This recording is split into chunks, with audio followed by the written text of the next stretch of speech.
আসসালামু আলাইকুম। আপনাদের সামনে আসছি যে কথাগুলো বলার জন্য, সেগুলো হচ্ছে যে আপনারা একটা টুথপেস্ট নিয়ে লাফালাফি করতেছেন, যে টুথপেস্টে আপনার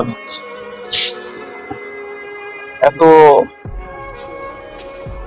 এত সমস্যা, অত সমস্যা, প্লাস্টিক পাওয়া গেছে। হ্যাঁ, আসলে টুথপেস্টে প্লাস্টিক পাওয়া গেছে বুঝলাম, অন্য কোনো পণ্য থেকে ভেজাল নাই, শুধু টুথপেস্টেই ভেজাল।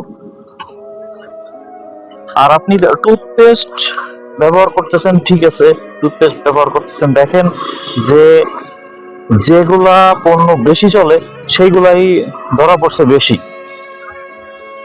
আর বিভিন্ন দেশের ধরা পড়ছে। কোন দেশের কোনো পেস্ট ধরা পড়ে নাই একটু খেয়াল করবেন, খেয়াল করে দেখবেন যে কোন দেশের পেস্টটা ধরা পড়ে নাই।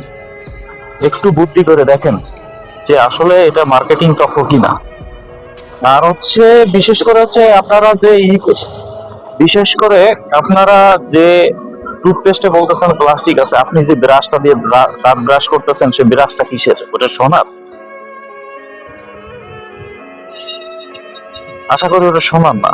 আর ওইটাই যদি আপনার এই প্লাস্টিক দিয়ে যদি আপনার ব্রাশ করলে, যদি প্লাস্টিকের ব্রাশ দিয়ে যদি দাঁত ব্রাশ করলে যদি আপনার মনে হয় যে ক্ষতি হচ্ছে না, তাহলে পেস্ট গুলা দিয়েও ক্ষতি হচ্ছে না। বুঝছেন কিনা? আর কোন পণ্য নাই যে তার মধ্যে ভেজাল নাই? আপনি মনে করেন যে আপনার বাসায় যে কোনো একটা জায়গায় একটা কচু গাছ হয়েছে, কচু গাছ হয়েছে, ঠিক আছে, কচু গাছ নির্ভেজাল, ঠিক আছে, ওইটা আপনি হয়েছে কোনো সার ওষুধ দেননি বা নিজের মতো করে ওইটা হয়ে গেছে। এখন কচুটা রান্না করে খাবেন, কি দিয়ে রান্না করে খাবেন? তেল, মরিচ, ঝাল, ওটা তো ভেজাল। তাই টুথপেস্ট নিয়ে লাফালাফি না করে টুথপেস্ট বাদ দেওয়ার আগে টুথব্রাশটা বাদ দেন।